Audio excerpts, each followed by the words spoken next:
네, 오늘 세미나 7 정신분석의 윤리 또 공부해 보겠습니다.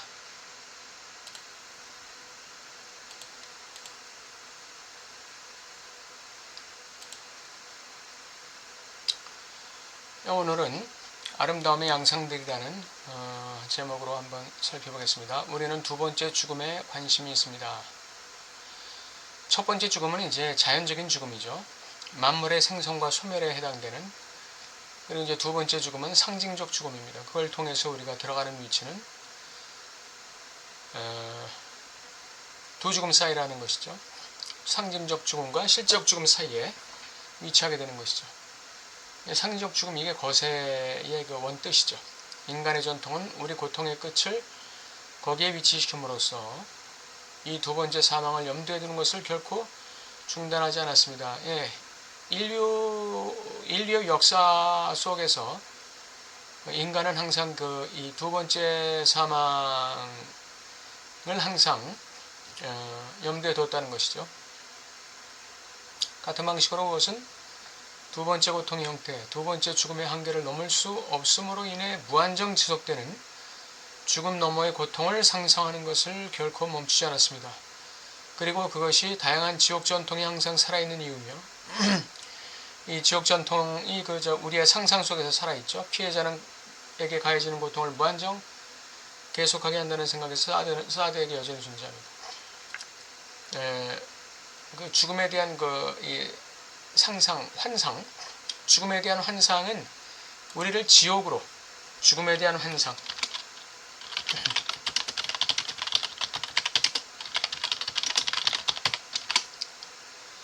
죽음에 대한 환상은 우리로 하여금 지옥에 대한 환상을 갖게 만드는 것이죠.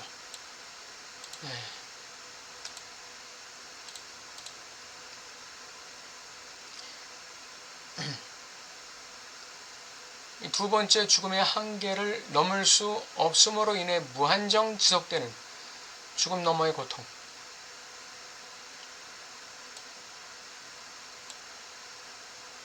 이것이 우리에게 주는 것이 환상이죠. 죽음에 대한 환상, 지옥에 대한 환상, 고통에 대한 환상. 사실은 이게 환상이 더 무서운 거죠. 환상이 더 무서운 것이지, 실제적인 리얼리티, 현실적인 그 두 번째 죽음의 한계, 그것은 뭐 할 수 있는 것이죠. 이 두 번째 죽음의 한계를 넘어가는 것, 그것이 이제 실제계로 들어가는 것이죠. 실제계로 들어가는 것. 그러니까 두 번째 죽음이라는 게 이제 이 상징계와 실제계 사이에 있는 요 위치가 이제 두 번째 죽음인데, 이거의 한계를 넘게 되면 이제 실제로 들어가는 것이죠. 실제로 들어가는데, 그 실제로 들어가는 죽음은 첫 번째 죽음과는 질적으로 완전히 다른 거예요. 그냥 뭐 늙어서 죽는 것과 실제로 들어가는 것과는 천지 차이가 있는 것이죠. 전혀 다른 것입니다. 개념이. 프로이드의 죽음 본능에 대한 메타심리학적 상상의 의미가 무엇이든 중요한 질문은 이것입니다. 살아있는 존재가 죽음 본능에 대한 지식, 즉 자신과 죽음과의 관계에 접근할 수 있습니까? 답은 가능하다는 겁니다. 가장 급진적인 형태의 기표 덕분입니다.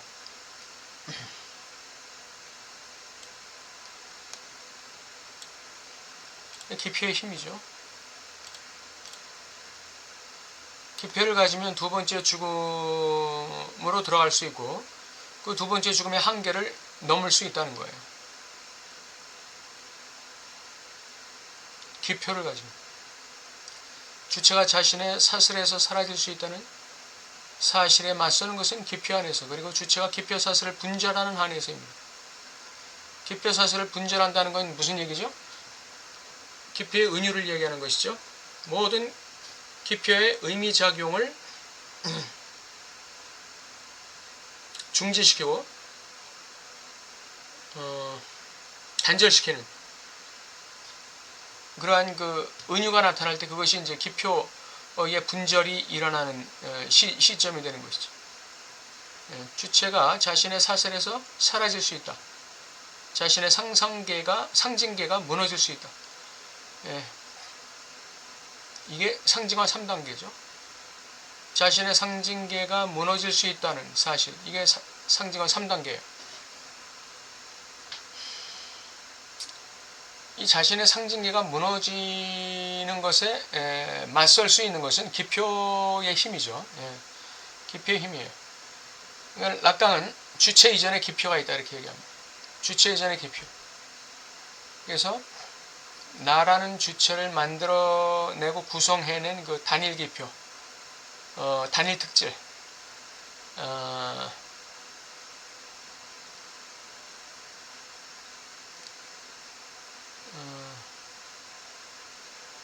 불어로 뭐라고 하죠? 뜨해, 윤회인가? 그 단일 특질, 단일 특질로서의 이 자신의 이 근원적 기표, 그것이 나를 형성하는 것이죠.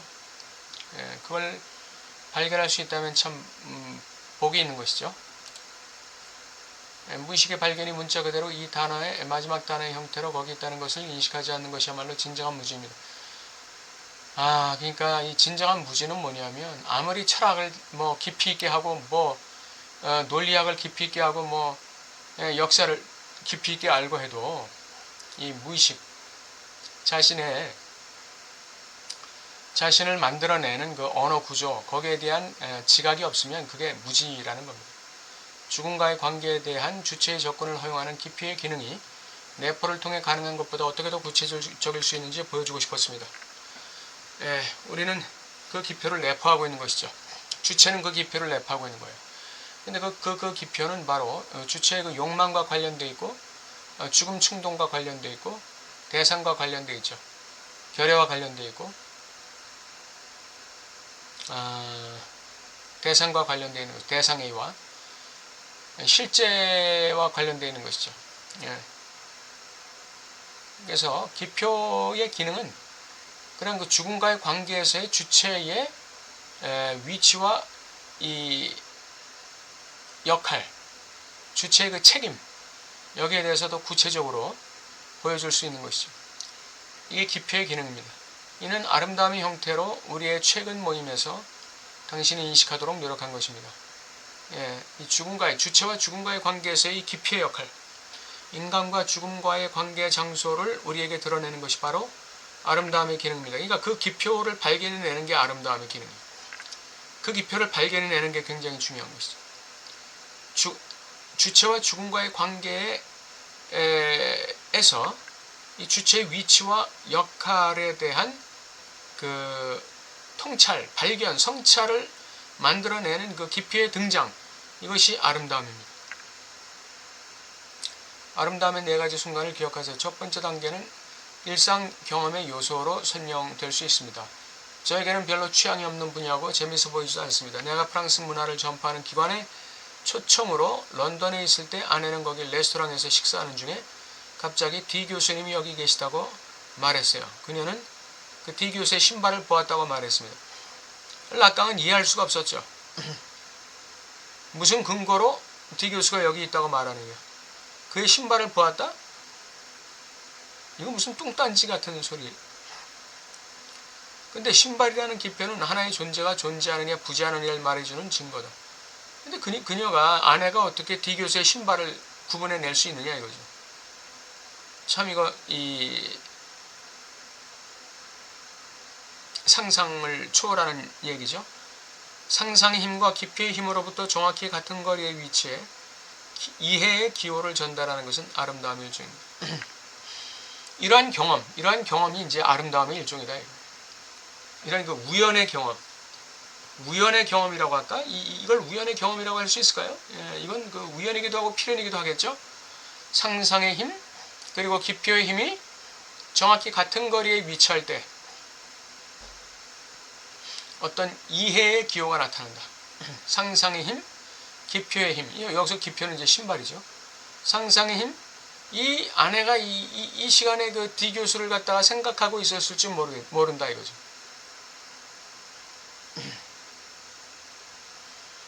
기표 힘, 기표는 여기서 신발이 기표로 작동하는 것이죠. 이것이 정확히 같은 거리에 위치할 때 이해의 기호를 전달한다.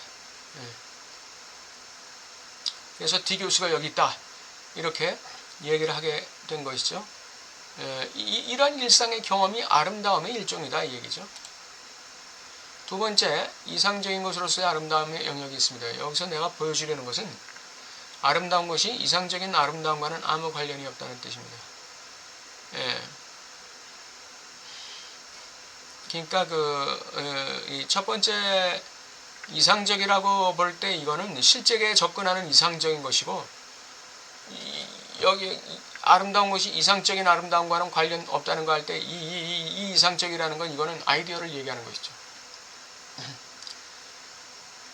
여기서 이 이상적인 것, 이거는 저걸 얘기하는 것이죠. 이 실제로의 접근을 얘기하는 것이죠.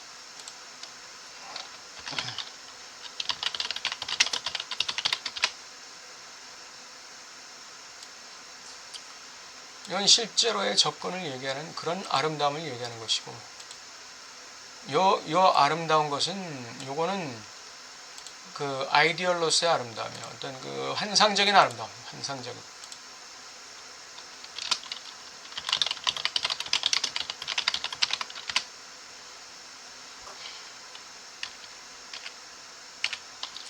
환상적인 아름다움입니다.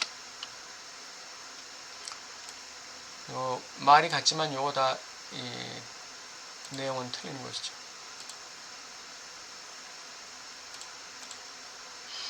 이것과는 관련이 없다.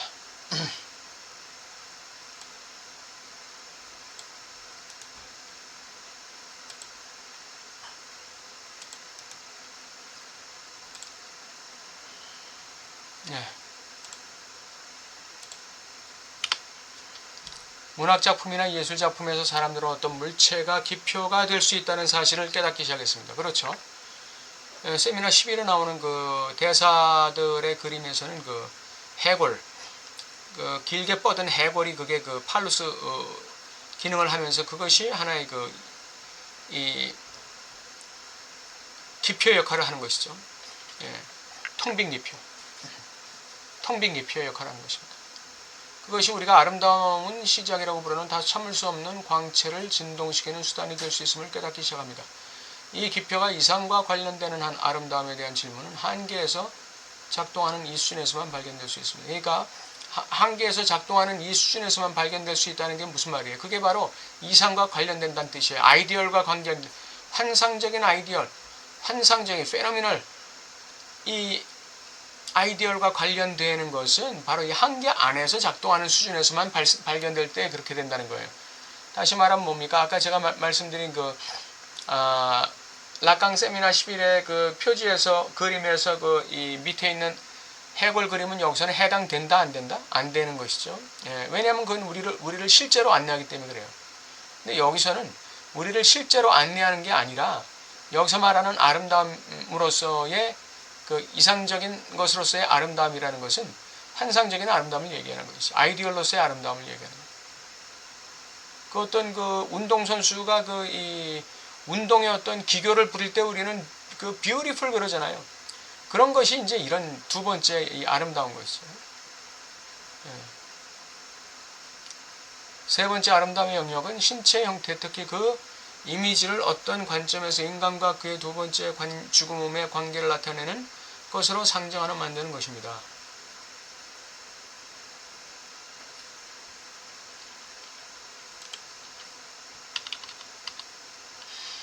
그의 욕망의 기표, 그의 눈에 보이는 욕망, 그리고 중심 신기로는 이메로스 에나르게스에서 찾을 수 있는데 둘 다 아무것도 욕망하지 않는 한 욕망의 장소, 존재 결핍과 인간의 관계를 가리키고 그 장소가 보이지 않도록 막습니다.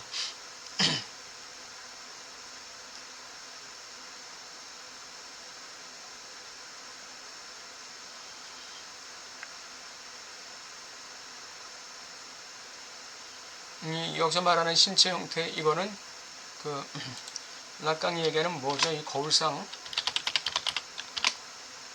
거울상은 그 완벽한 신체죠. 그것은 아주 이상적인 신체입니다.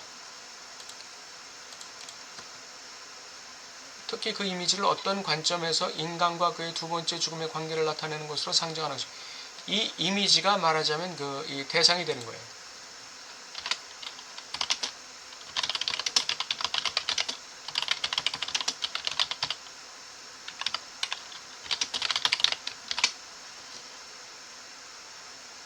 이 이미지가 일종의 대상의 역할을 하는 거예요. 대상. 그게 욕망의 기표. 예. 그게 눈에 보이는 욕망. 그리고 중심 신기로는 이메로스 에나르게스에 찾을 수 있는데요.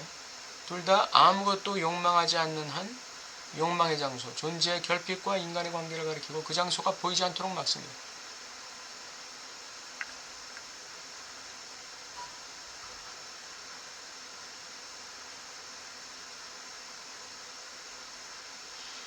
아무것도 욕망하지 않는 한에서의 욕망의 장소.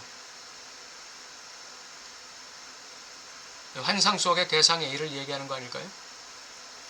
존재의 결핍과 결여와 인간의 관계를 가리키고 그 장소가 보이지 않도록 막습니다.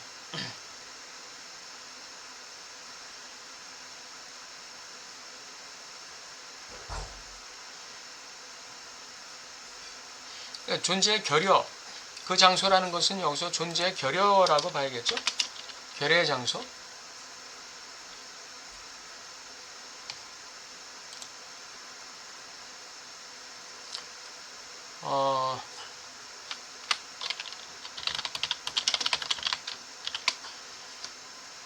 결여의 장소를 가리고 있는 게 대상 A죠. 대상 A. 아무것도 욕망하지 않는 한 욕망의 장소.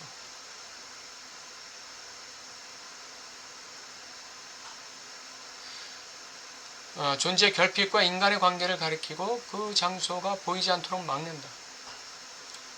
그러니까 욕망에는 두 가지 차원이 있어요. 의식적 욕망과 무의식적 욕망이 있어요. 무의식적 욕망은 존재의 결여에 대면하고 있을 때 거기서부터 열리는 그 욕망이 무의식적 욕망이죠. 그리고 의식적 욕망은 우리가 의식적인 욕망이에요. 누가 나보다 비싼 그 자동차를 샀으면 그거 욕망하고, 누가 나보다 이쁜 옷을 입었으면 그거 사고 싶고, 이게 욕망이죠. 그러니까 생각하지 않는 곳에서 생각하는 게 무의식이죠. 의식하지 않는 곳에서 의식하는 게 무의식이에요. 욕망하지 않는 곳에서 욕망하는 게 무의식이죠. 그것은 그 무의식의 존재의 결핍과 아주 관련되어 있는 것이죠. 존재의 결핍. 그것이 무의식의 욕망을 일으키는 하나의 근거가 되는 거죠. 주체의 결여. 이것이. 그리고 그 장소가 보이지 않게 막는 것은 대상이죠. 그러니까 신체, 세 번째 아름다움의 영역은 신체 형태, 거울상. 이 아주 완벽한 이미지죠. 이 완벽한 이미지가 일종의 대상 A가 되어 있을 때, 이 환상 속의 대상 A가 되어 있을 때, 그것은 욕망하지 않는 한 욕망의 장소가 되고, 존재의 결핍과 인간의 관계를 가리키고 그 장소, 결의의 장소가 보이지 않도록 막는 것, 그게 대상 A다. 이렇게 해석을 해볼 수가 있겠습니다. 네, 오늘은 아름다움의 양상들 말씀을 드렸는데, 다음 시간에도 이것은 계속 이어져서 분석에서의 어떤 그 숭고함이 뭐냐, 거기에 대한 이야기로 이제 확장되는데, 거기에 다음 주에 그 부분에 대해서 알아보도록 하겠습니다.